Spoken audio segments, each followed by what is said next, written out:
ఎరపతినేని శ్రీనివాసరావు గారు.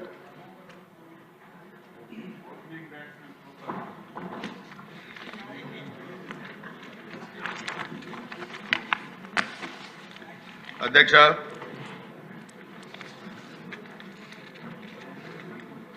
ఈరోజు law and order మీద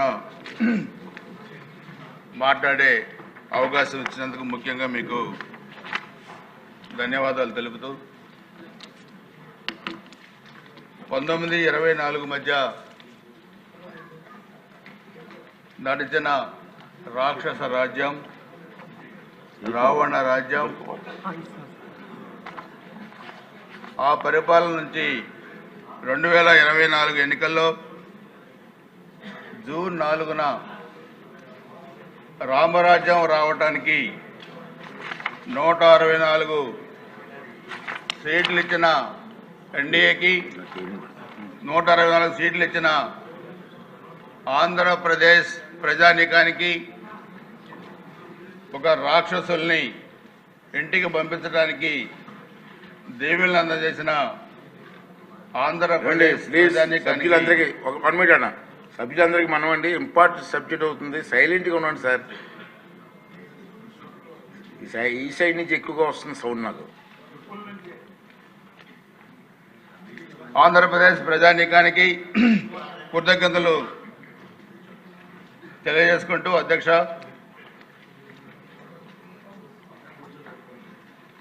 లా అండ్ ఆర్డర్ రక్షణలో చంద్రబాబు నాయుడు గారి ప్రభుత్వం 95 నుంచి 2004 దాకా, 14 నుంచి 19 దాకా,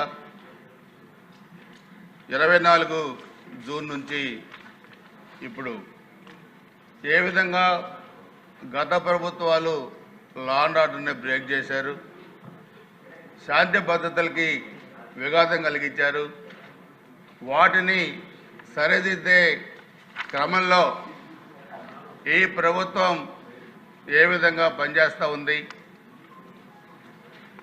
గత ప్రభుత్వంలో ఉన్న బాధితులకి ఏ విధంగా రక్షణ కల్పిస్తూ ఉంది,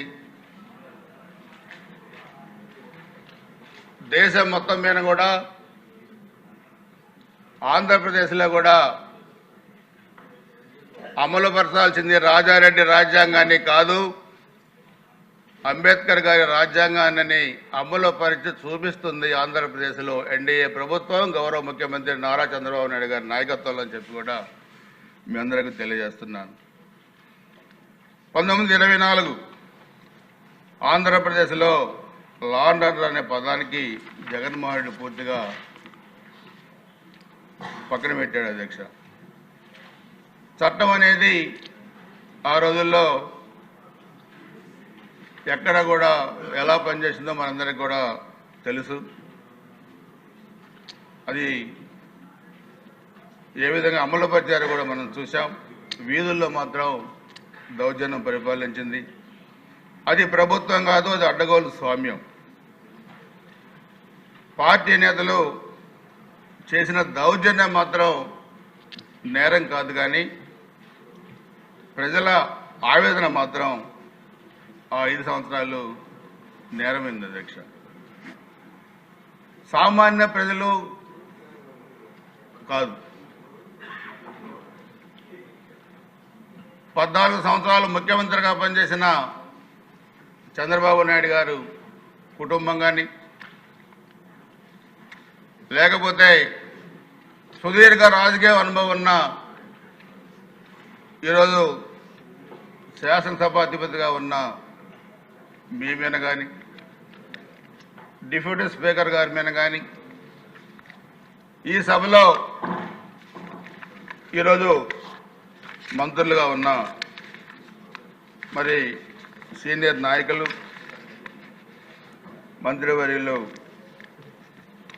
అచ్చెన్నాయుడు గారి మీద, అదేవిధంగా కొల్లు రవీంద్ర గారి మీద. అధ్యక్ష, ఈరోజు మనం చూస్తే ఇక్కడే ఉన్నారు మా సోదరులు, నెల్లూరు జిల్లాలో సీనియర్ నాయకులు సోమిరెడ్డి చంద్రమోహన్ రెడ్డి గారు. ఇలా ఎంతోమంది సీనియర్ నాయకుల్ని కేసుల్లో సంబంధం లేకపోయినా జైలుల్లో పెట్టి అమానుషంగా ప్రవర్తించి తెలుగుదేశం జెండాని భుజాన్ని వేసుకుంటే ఆ జెండా భుజాల నుంచి దించమని జై జగన్ అనకపోతే గొంతులు కోశారు 1924 మధ్య వైసీపీ రాక్షస మొఘల్ అధ్యక్ష ఆంధ్రప్రదేశ్లో. ప్రజాస్వామ్యం అనే పదానికి అర్థం లేదు. మాట్లాడితే ఏ విధంగా హింసించారో ఏ విధంగా చేశారో మనం చూసాం. ముఖ్యంగా దాదాపు 80 మందికి పైగా తెలుగుదేశం పార్టీ కార్యకర్తలు చనిపోయారు. దాదాపు 250 మందికి పైగా కార్యకర్తని కాళ్ళు చేతులు విరగొట్టారు. ఆస్తుల ధ్వంసం చేశారు. మహిళలపై అత్యాచారాలు చేశారు. ప్రశ్నించిన చిన్న పిల్లల్ని, సోదరి విషయంలో ప్రశ్నించిన చిన్న పిల్లల్ని కూడా దారుణంగా కాల్చి చంపింది అధ్యక్ష కదా ప్రభుత్వం అని చెప్పి కూడా మీకు తెలియజేస్తా ఉన్నాను. ఎన్నెన్ని చదవాలి దీంట్లో. 1924 జరిగిన దాంట్లో ఒకటి కాదు. 14 జరిగిన హత్యాకాండల గురించి చంద్రబాబు నాయుడు గారు చలో ఆత్మకూరు పిలుపు కార్యక్రమం ఇస్తే ఇంటికి తాళ్లు కట్టారు, బయటికి రానివ్వలేదు.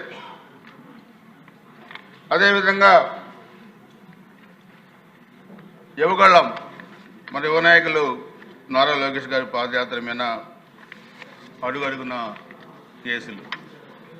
పొంగనూరులో వాళ్లే గొడవ చేసి మా అధినేత మీద 307 కేసు పెట్టారు.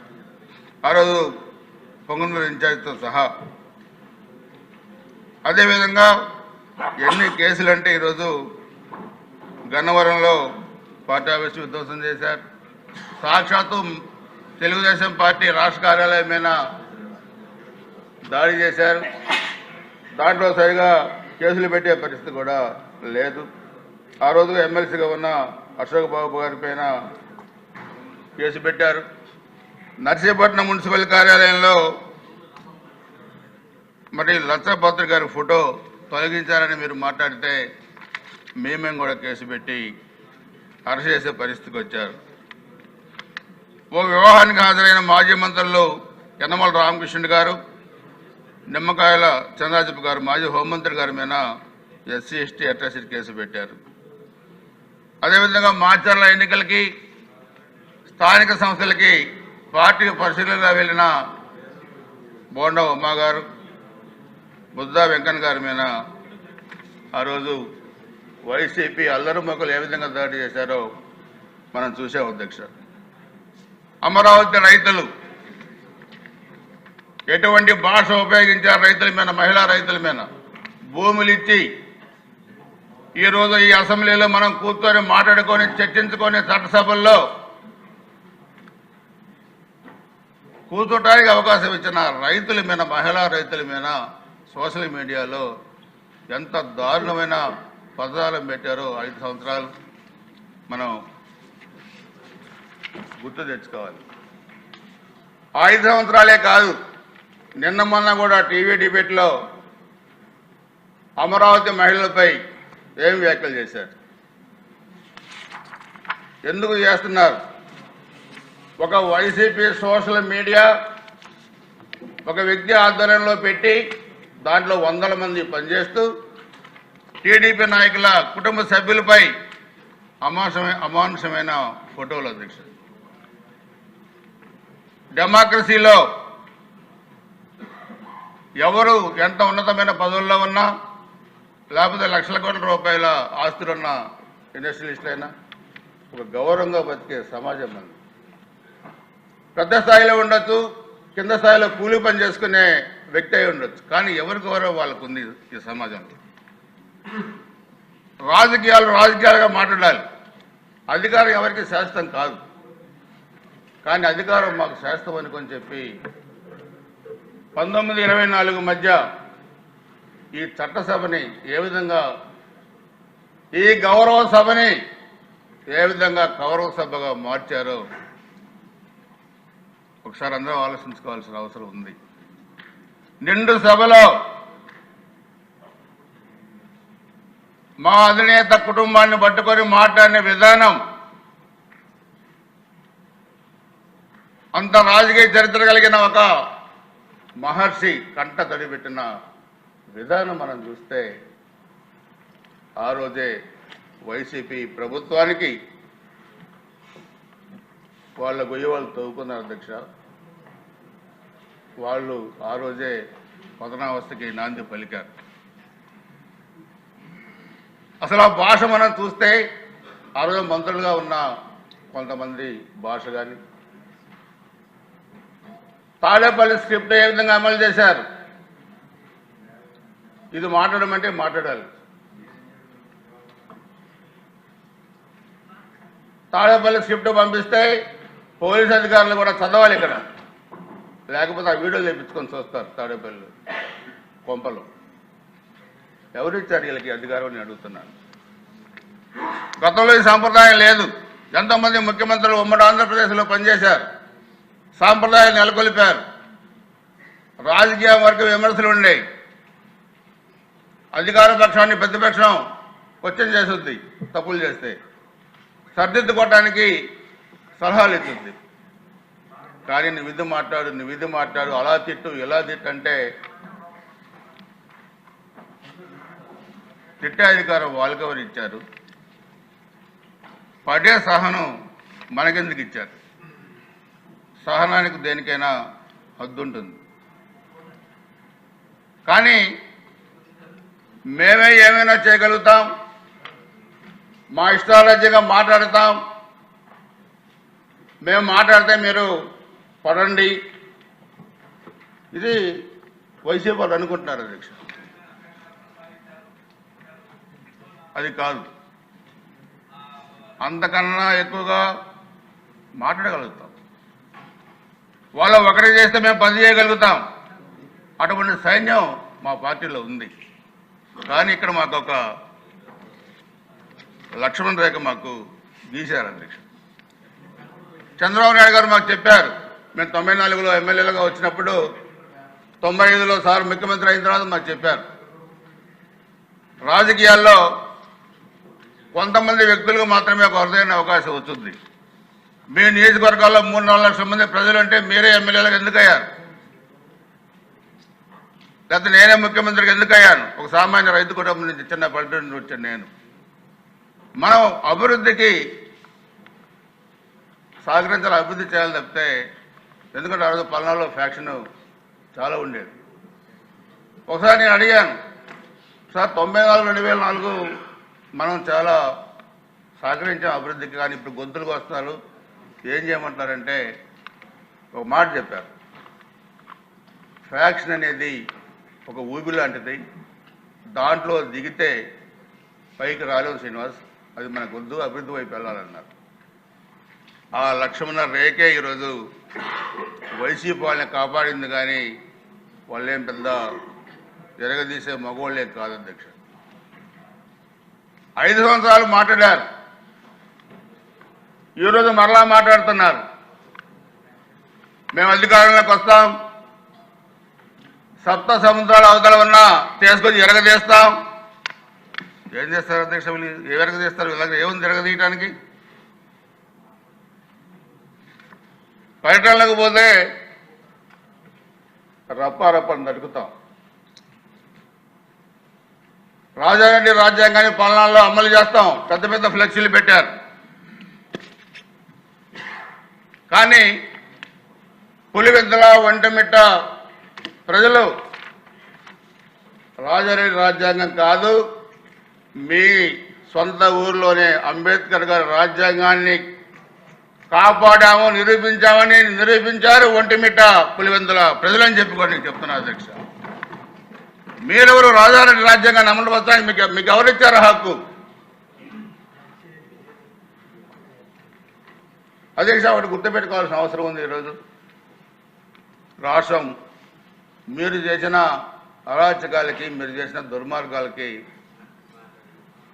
ఏ విధంగా బలైపోయింది, ఏ విధంగా ఇబ్బంది పడింది,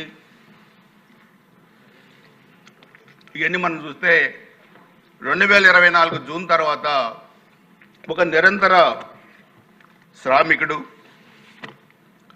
ఒక సైబరాబాదు సృష్టికర్త, ఈరోజు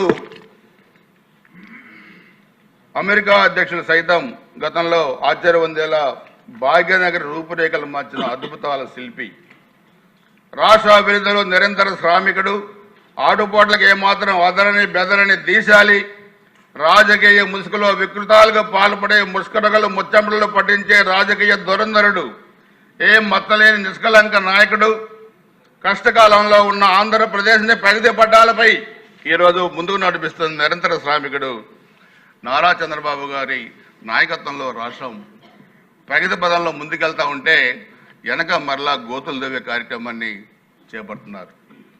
రాజధాని కట్టకూడదు, పరిశ్రమలు రాకూడదు, పెట్టుబడులు రాకూడదు. ఆ విధ్వంసం అలానే కంటిన్యూ కావాలా? ఎన్డీఏ ప్రభుత్వానికి చెడ్డ పేరు రావాలి. అధ్యక్ష, ఈ రాజకీయ పార్టీని, వైసీపీ రాజకీయ పార్టీని ఏమనాలి? అది రాజకీయ పార్టీనా? అది రాజకీయ పార్టీ కాదు, అది ఒక లంపెన్స్ గ్రూప్, విధ్వంసకారుల ముఠ, దొంగతనాలు చేసే, దౌర్జన్యాలు చేసే, మటలు మానభంగాలు చేసే ఒక ముఠ అధ్యక్ష. అది రాజకీయ పార్టీ కాదు. దీన్ని ఏ రాజకీయ పార్టీకైనా ఒప్పు చేసినా తప్పు చేసినా ఒక నిర్దిష్టమైన ఓటు బ్యాంక్ ఉంటుంది. కానీ ఎన్నికల టైంలో ఓ 10 to 15% deciding factor vote bank ఉంటుంది. అధికారులకు రావడానికి అదే ఉపయోగపడుతుంది. మొన్న వీళ్ళు మాట్లాడిన మాటలు చూస్తే ఇక జీవితంలో వైసీపీని అధికారంలోకి రాకూడదు, రాకుండా చేయాలని ఒక నిశ్చయానికి వచ్చారు ఆంధ్రప్రదేశ్ ప్రజానీకం. వ్యాపార వర్గాలు ఉన్నారు, పెద్దలు ఉన్నారు, రిటైర్డ్ ఎంప్లాయీస్ ఉన్నారు. ఏంటి భాష ఏంటి? ఓడిపోయిన వీళ్ళలో కనీసం పశ్చాత్తాపం లేదా? వీళ్ళల్లో 5 సంవత్సరాలు ముఖ్యమంత్రిగా పనిచేసిన వ్యక్తి నరకండి, చంపని, నరికితే తప్పేంటంటే? రాజ్యాంగం మనం బతకడానికి హక్కు కల్పించింది తప్పితే చంపడానికి కాదన్న సంగతి కూడా వీళ్ళు గుర్తుపెట్టుకోవాలి. పగలు నరకండి, రాత్రి నరకండి. నేను అడిగాను ప్రెస్ మీట్లో, మీలో నరికే మగోడు ఎవడు? ఎవరు నరుకుతారు? ఎవరు నరుకుతారు? ఆ పేర్లు ఇవ్వమని అడిగాను సార్ అధ్యక్ష ప్రెస్ మీట్లో. ఇవ్వండి. ఒక ప్రెస్ మీట్లలో మాట్లాడడం, ప్రశ్న రిలీజ్ చేయడం కాదు. మీకు దమ్ము ధైర్యం ఉంటే మీరు ఎవరు నరుకుతారు, ఎవరిని నరుకుతారు ఇవ్వండి, మేము చూస్తాం, మీ సంగతి చూస్తామని చెప్పాను. ఒక్కోసారి ఎంత సహనంగా ఉందామన్న అధ్యక్ష వీళ్ళ మాటలు. వీళ్ళు ఈరోజు కూడా కొన్ని చోట్ల చాలా వరకు మన ప్రభుత్వం కంట్రోల్ చేసింది, కానీ సోషల్ మీడియాలో ఇంకా ఇంకా ఇంకా ఇంకా పెడతా ఉన్నారు. అంటే మంచితనంగా ఉంటే వానపాములు తాసిపాములు అయితే అధ్యక్ష ఏం భయం లేదా? శంకరయ్య స్థాయి ఏంటి అధ్యక్ష? హుయి శంకరయ్య వివేకానంద రెడ్డి హత్య కేసులో అతని పాత్ర ఏంటి? ఆ రోజు ముఖ్యమంత్రి గారు మాట్లాడితే ముఖ్యమంత్రి గారికి నోటీసులు ఇస్తారా? ఎక్కడ పోతుంది డెమోక్రసీలో? మనం ఎక్కడికి వెళ్తున్నాం? మనం గంజా ఆంధ్రప్రదేశ్గా తయారు చేశారు 1924 మధ్య, కానీ ఈరోజు ఈగిల్ పెట్టారు. అంతా సిస్టమ్ అంతా కంట్రోల్ చేశారు. అసాంఘిక కార్యక్రమాలు కంట్రోల్ చేశారు. స్కూళ్ళల్లో గంజాయి, కాలేజీలో గంజాయి, యూనివర్సిటీలో గంజాయి, ఎక్కడ చూసిన గంజాయి, వీధి వీధిన గంజాయి. పిల్లలు చదువులు మానేసి గంజాయి ఆంధ్రప్రదేశ్గా తయారు చేస్తే దాన్ని ఈరోజు కంట్రోల్ తీసుకురావడం ఈ ప్రభుత్వానికి ఎంత కష్టతరమైందో ఈరోజు మనం ఆలోచించుకోవాల్సిన అవసరం ఉంది అధ్యక్ష. ప్రభుత్వం కూడా కఠినంగా ఆలోచించాల్సిన అవసరం ఉంది. అంటే వాళ్ళలాగా మనం తప్పులు చేయాలని కాదు, తప్పులు చేసే ఉద్దేశం కూడా ప్రభుత్వానికి ఉందని నేను అనుకోవట్లా, ముఖ్యమంత్రి గారు ఒప్పుకోరు. కానీ నేను ఇందాక చెప్పినట్లుగా భయం లేకపోతే అధ్యక్ష వానపాములు కూడా తాసుపాములు అవుతాయి. దాన్ని కంట్రోల్ చేయటం మనకి కష్టసాధ్యం వైద్యన్న సంగతి కూడా మనందరం కూడా గుర్తుపెట్టుకోవాల్సిన అవసరం ఉంది. ఈరోజు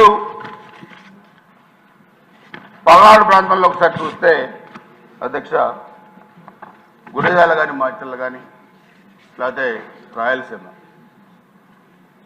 89-94 మధ్య ఉన్న ఫ్యాక్షన్ కానీ తర్వాత ఉన్న ఫ్యాక్షన్ కానీ చంద్రబాబు నాయుడు గారు ముఖ్యమంత్రి ఇతర చాలా కంట్రోల్ అయిపోయింది. టీడీపీ ప్రభుత్వం ఉన్నప్పుడు కంట్రోల్ అవుతుంది, వార్ల అధికారం వచ్చినప్పుడు అధ్యక్ష అది వికటాటహాసం చేస్తూ ఉంది. గురజాల్లో 19-24 మధ్య 11 మంది తెలుగుదేశం పార్టీ కార్యకర్తలను చంపారు అధ్యక్ష. ఒకళ్ళు ఇద్దరు కాదు, 11 మంది. 30 సంవత్సరాలుగా నా రాజకీయ జీవితంలో నన్ను భుజాలపై మోసిన నా అన్నల్ని తమ్ముళ్ళని నడి బజార్లో గొంతు కోసి చంపారు. దీని మీద కొన్ని కేసులు కూడా లేవు.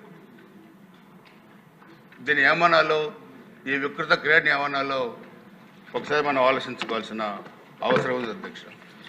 వీళ్ళు చేసిన అక్రమ మైనింగ్లో 8 మంది పిల్లలు, ఒకళ్ళు ఇద్దరు కాదు, 8 మంది ముక్కుపచ్చలారిని చిన్న పిల్లలు చనిపోయారు అధ్యక్ష. వీళ్ళు చేసిన అక్రమ మైనింగ్ గొంతుల్లో పెట్టి దీని మీద కేసులు లేవు. ఆ రోజు మేము అపోజిషన్లో చెప్పాం, ఆ రోజు కలెక్టర్ గారికి ఎస్పీ గారికి చెప్పాం, కనీసం రివ్యూ చేయండి మీరు, ఎందుకు ఇంతమంది పిల్లలు చనిపోయారంటే రివ్యూ చేసే ఇది కూడా ఆ రోజు ప్రభుత్వానికి లేదు అధ్యక్ష. 80 సంవత్సరాల వృద్ధుల మీద 307 కేసు పెట్టారు. తురకపాలెం విలేజ్లో ఒక మైనార్టీ కుటుంబం మీద 80 సంవత్సరాల వృద్ధ దంపతుల మీద 307 కేసు. ఒడ్ర కార్మికుల్ని చేసిన కూలికి డబ్బులు అడిగితే మణికంఠ అనే కుర్రాడిని కత్తులతో పొడిచి పేగులు బయటకు లాగి చంపారు అధ్యక్ష. ఇళ్ళు తగలబెట్టారు.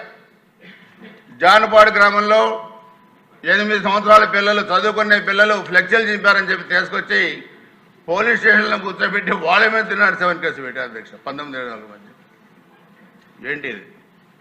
చేతులు కాళ్ళు నరికారు, పంట పొలాలు నరికేశారు, ఇళ్ళు తగలబెట్టారు. ఇది చూస్తే అధ్యక్ష నడి బజార్లో సైదా అనే ఒక ముస్లిం కార్యకర్తని ఏ విధంగా కాలేజీలో విరగొట్టారో ఆ రోజు దారిని పోతున్న ఒక వ్యక్తి వీడియో తీసి పెట్టాడు అధ్యక్ష సోషల్ మీడియాలో. పెన్నెల్లి గ్రామంలో విక్రమార్కుడు అనే ఒక సినిమా గుర్తొస్తుంది అధ్యక్ష. దాంట్లో ఈ అసెంబ్లీలో నాకు చెప్పాలా వద్దా కూడా నాకు అర్థం కావట్లా, కానీ చెప్పాల్సిన అవసరం ఉంది. ఏం జరిగిందో 5 సంవత్సరాలు ఒక యువతిని ఆ ఊళ్ళో ఉండే ఒక వైసీపీ నాయకుడు కొడుకు తీసుకెళ్ళి ఇంట్లో పెట్టుకున్నాడు. ఆ యువత వాళ్ళ నాన్నని అడిగాడు, ఆ అబ్బాయి వాళ్ళ నాన్నని, మా అమ్మాయిని తీసుకొచ్చి మీ అబ్బాయి ఇంట్లో పెట్టుకున్నాడు పంపించండి అంటే, మా అబ్బాయి అవసరం తీరాక పంపిస్తాడు, నువ్వు వెళ్ళిపోవని చెప్పిన ఘటన పల్నాడులో జరిగింది అధ్యక్ష. ఇది విక్రమార్కుడు సినిమాలో మనం చూసాం. ఒకసారి గుర్తొచ్చుద్ది, ఒకసారి అనిపించుద్ది. మాకు కూడా బొబ్బిలిపల్లి సినిమా గుర్తొచ్చుద్ది, అన్న నందమూరి తారక రామారావు గారి పాత్ర గుర్తొచ్చుద్ది. దాంట్లో ఒక సైన్యంలో పనిచేసి వచ్చిన యువకుడు సమాజంలో జరుగుతున్న దురాగతాలను చూసి ఏ విధంగా స్పందించారనేది. కానీ ఇక్కడ కర్తవ్యం గుర్తొచ్చి మేము చట్టాన్ని చేతుల్లో తీసుకోకూడదనే ఉద్దేశమైనా ఇక్కడ మేము చేయట్లేదు అధ్యక్ష. కానీ 5 సంవత్సరాలు దురాఘాతాలే కాకుండా అధ్యక్ష ఈరోజు కూడా మాట్లాడే విధానాన్ని కూడా మనం కంట్రోల్ చేయాల్సిన అవసరం ఉంది. కానీ 6 నెలల్లో మనం చూస్తే, ఈ 15 నెలల్లో మనం చూస్తే అధ్యక్ష చాలా వరకు నేరాలు తగ్గినాయి, క్రైమ్ రేట్ తగ్గింది, మహిళలపై నేరాలు తగ్గినాయి. చాలా వరకు 5,000 మిస్సింగ్ కేసులు కూడా ఛేదించారు, యువతుల్ని కాపాడారు, విద్యార్థుల్లో చైతన్యం తెచ్చారు. 1924 మధ్య ఎస్సీ ఎస్టీల మీదనే కేసులు పెట్టారు. మన చెల్లెమ్మ ఈరోజు సాక్షాత్తు హోంమంత్రి గారు ఆమె మీద ఎలా చేశారు 5 సంవత్సరాలు చూశారు. ఇదే ప్రకృతి. ఓ చదువుకున్న యువతి రాజకీయాల్లోకి వచ్చాక మంచి స్థానంలో ఉన్నామని ఇష్టారాజ్యంగా మాట్లాడితే అదే మహిళ ఈరోజు రాష్ట్రానికి హోంమంత్రి చేసిన ఘనత నారా చంద్రబాబు నాయుడు గారి ప్రభుత్వం అని చెప్పి కూడా మీ అందరికీ తెలియజేస్తా ఉన్నాను అధ్యక్ష. ఆ గౌరవం ఏ విధంగా పెరిగింది ఈరోజు సమాజంలో. మన సెప్టెంబర్ 1 మా దగ్గరికి వచ్చారు. 40,000 మంది మహిళలు హాజరయ్యారు. అంటే వీళ్ళకి ఉచ్చనీచాలు లేవు. వైసీపీ వాళ్ళకి ఎవరి మీదైనా పెట్టాలి, సోషల్ మీడియాలో అసభ్యకరంగా పెట్టాలి. సో దీన్ని మన ప్రభుత్వం ఈరోజు ఏ విధంగా కంట్రోల్ చేస్తుంది, మన అధికారులు ఏ విధంగా పనిచేస్తూ ఉన్నారు చూస్తే చాలా వరకు మాదక ద్రవ్యాలు కూడా ఇప్పుడే చెప్పాను అధ్యక్ష. యాక్సిడెంట్లు కూడా చాలా వరకు తగ్గింది. లేటెస్ట్ టెక్నాలజీని కూడా ఉపయోగించుకోవడం ఉంది. అదేవిధంగా ఈగల్ క్లబ్స్ని కూడా ఏర్పాటు చేశారు. ఆపరేషన్ గరుడ ఈ మెడికల్ షాపులపై కూడా ఉక్కుపాదం మోపారు. అదేవిధంగా ఇవన్నీ కూడా ముఖ్యమంత్రి గారి ఆధ్వర్యంలో, హోంమంత్రి గారి నాయకత్వంలో కూడా అన్ని గంజాయిని కూడా కంట్రోల్ చేశారు. సోషల్ మీడియాలో మహిళలు జోలికొస్తే కబద్దారని చెప్పి కూడా చెప్పారు అధ్యక్ష.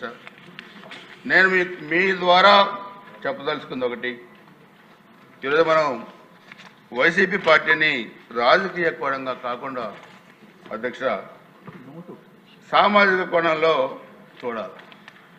ప్రజలను కూడా మనం అప్పీల్ చేయాలి. ప్రజలకు కూడా ఈ పార్టీని, ఎందుకంటే వాళ్ళు కూడా 2019లో ఒక్కసారి అవకాశం ఇవ్వమన్నారు, రెండోసారి అవకాశం ఇవ్వమల్లా. సో ఒకసారి అవకాశం ఇచ్చారు, నెత్తిన కుంపటి పెట్టుకున్నారు. చంద్రబాబు నాయుడు గారు చెప్పారు 2019లో, మీరు ఒకసారి అవకాశం అని ఇస్తే కరెంటు దగ్గర పట్టుకున్నట్టు ఉంటుందని చెప్తే నిజంగా అదే జరిగింది ఆంధ్రప్రదేశ్.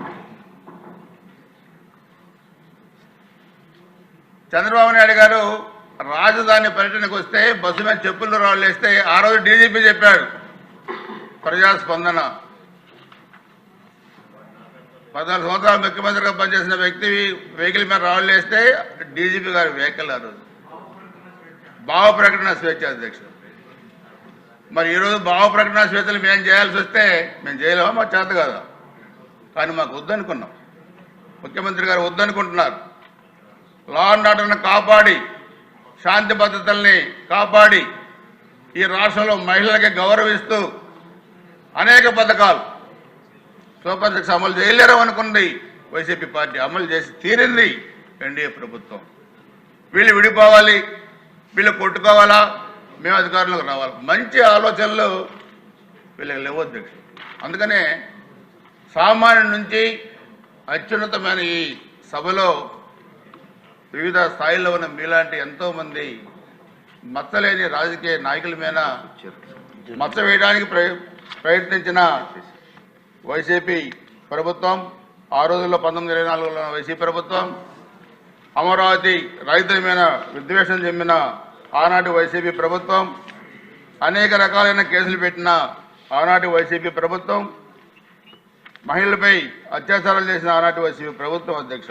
దీన్ని ప్రభుత్వాన్ని కన్నా ఒక పైశాచికమైన రాక్షస ప్రభుత్వం అని చెప్పి కూడా అనాల్సిన పరిస్థితులు ఈరోజు ఉన్నాయి.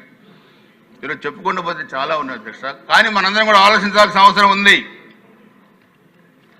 తెలుగుదేశం పార్టీ లేకపోతే ఎన్డీఏ ప్రభుత్వం ఈరోజు మా ముఖ్యమంత్రి గారి ఒక క్రమశిక్షణ కలిగిన పార్టీగా ఒక దిశానిర్దేశం చేసిన దీంట్లో మేము ఉన్నాం తప్పితే వైసీపీ పార్టీకి సమాధానం చెప్పలేక కాదని మాత్రం గుర్తుపెట్టుకోవాల్సిన అవసరం ఉంది. అదేవిధంగా సోషల్ మీడియాలో ఈరోజు కూడా కొంతమంది పెడుతున్నారు, కానీ దాన్ని తేలిగ్గా తీసుకోవద్దని చెప్పి నేను మీ ద్వారా ప్రభుత్వాన్ని కోరుతా ఉన్నాను అధ్యక్షుడు. అన్నిటికన్నా విద్వేషపూరితమైనది, విధ్వంసం జరగటానికి కారకుడైన జగన్మోహన్ రెడ్డి ఆధ్వర్యంలో నడిచే సోషల్ మీడియాని కంట్రోల్ చేయాల్సిన అవసరం ఉంది. ఒక పేపర్ ఒక టీవీ పెట్టుకొని అడ్డగోలు రాతుల ప్రభుత్వం మీద పార్టీ మీద రాస్తూ విద్వేషపూరిత ప్రసంగాలు చేస్తూ మేము అది చేస్తాం మేము ఇది చేస్తామంటే మీరు చేస్తే చూస్తూ కూర్చోవడానికి మేము సిద్ధంగా లేవన్న సంగతి కూడా గుర్తుపెట్టుకోవాల్సిన అవసరం ఉంది.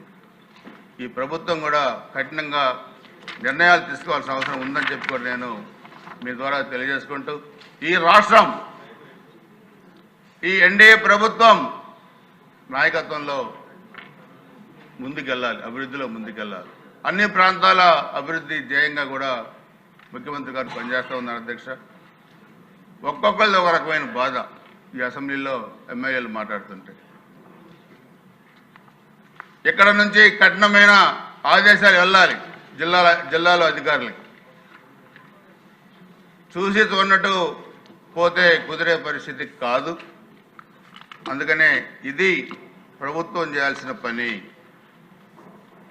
తెలుగుదేశం పార్టీ కార్యకర్తలుగా నాయకులుగా మేము చేయాల్సిన పని కాదు.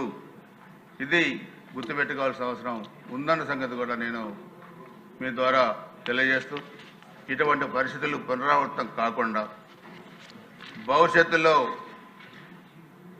ఇటువంటి ప్రకటనలు చేసిన వారిపై సూసెస్ ఉన్నట్లు ఉండకుండా సోషల్ మీడియాలో ఈ రోజు కూడా అనుచితమైన పోస్టులు పెట్టే వారిపై కఠినంగా వ్యవహరించాల్సిన అవసరం ఉందని చెప్పి కూడా మేము ఒకసారి తెలియజేసుకుంటే అధ్యక్ష, ఒక ప్రజాస్వామ్యాన్ని నెలకొల్పే దాంట్లో ముఖ్యమంత్రి గారు పనిచేస్తున్న తీరుకి నేను కృతజ్ఞతలు తెలియజేసుకుంటూ మీ ద్వారా కూడా ఒకసారి పోలీసులు ఉన్నతాధికారులందరూ కూడా విజ్ఞప్తి చేస్తా ఉన్నారు అధ్యక్ష. జిల్లాల్లో ఎక్కడెక్కడ ఇంకా శాంతి భద్రతలకు విఘాతం కలిగించే శక్తులు ఉన్నారు వాళ్ళందరినీ వాళ్ళు లిస్ట్ అవుట్ చేసి వాళ్ళని కఠినంగా వాళ్ళ మీద చర్యలు తీసుకోవాలని చెప్పి కూడా నేను తెలియజేసుకుంటూ ఈ విధంగా అభివృద్ధి పదంలో ముందుకు తీసుకెళ్తున్న ఈ ప్రభుత్వానికి ముఖ్యంగా మీ ద్వారా, ఎందుకంటే మీరు ఒక ఉన్నతమైన విలువలు కలిగిన ప్రజాస్వామ్యవాది ఈరోజు మీ స్పీకర్ స్థానాలు ఉన్నారు. మాకు చాలా సంతోషం. 30 సంవత్సరాలుగా మీతో మాకు అనుబంధం ఉంది కాబట్టి మీ నాయకత్వంలో ఈ చట్టసభ విలువలు పెరిగే విధంగా కూడా ఉండాలని చెప్పి కూడా నేను కోరుకుంటూ ఈ అవకాశం వచ్చిన మీకు ధన్యవాదాలు తెలియజేసుకుంటూ సెలవు తీసుకుంటున్నాను అధ్యక్ష. నమస్కారం.